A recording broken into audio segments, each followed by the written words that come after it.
पटना में दरियाए गंगा के किनारे ये छठ पूजा का मंजर है और छठ जो है वो एक तरह से नेचर की पूजा है। कहा जाता है कि जो ज़िंदगी के बुनियादी 5 अनासिर हैं, हवा, पानी, आग, फ़िज़ा, मिट्टी, इसके अलावा हिंदू अक़ीदे में एक छठी चीज़ है जिसको ये लोग कहते हैं सूरज की बहन या उनकी बेटी, और उसी का नाम छठा यानी छठ मैया है जिसकी पूजा यहाँ पे होती है। ये जो त्यौहार है मजहबी, ये ज़्यादातर रियासत बिहार में जो है वो बहुत मकबूल है। यहीं से स्टार्ट हुई है ना। बिहार का एक औरंगाबाद जिला है जिसको देव मंदिर है, ठीक है। तो देव मंदिर जो है सूर्य भगवान को अर्पित है, वहीं से ये शुरू हुआ है। हाँ, और पूरे वर्ल्ड वाइज तो छठ महापर्व पूरा फैल चुकी है।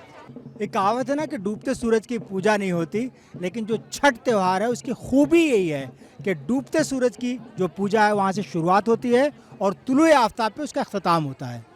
डूबते हुए सूर्य का पूजा होता है, मतलब ये दिखाया जाता है कि डूबते हुए सूर्य का भी यहाँ बहुत ज़्यादा महत्व है।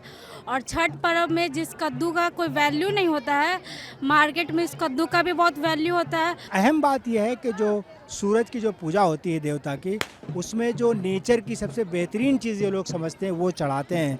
जैसे तमाम तरह के फल हैं, गन्ना है, अदरक है, हल्दी है और बहुत सी अशिया, और इसके अलावा जो बहुत ही प्योर घी वगैरह से बना के बहुत चीज़ें बनाते हैं अनाज की, वो भी एक तरह से सूरज देवता को चढ़ाया जाता है।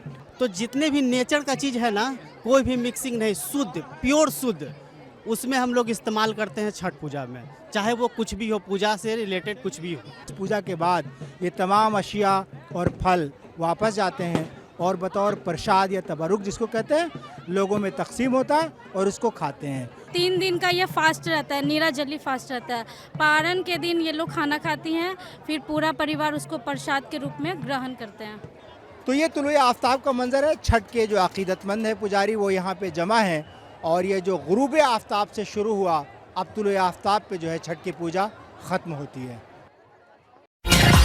आपकी और हमारी पहचान FM जीवे पाकिस्तान।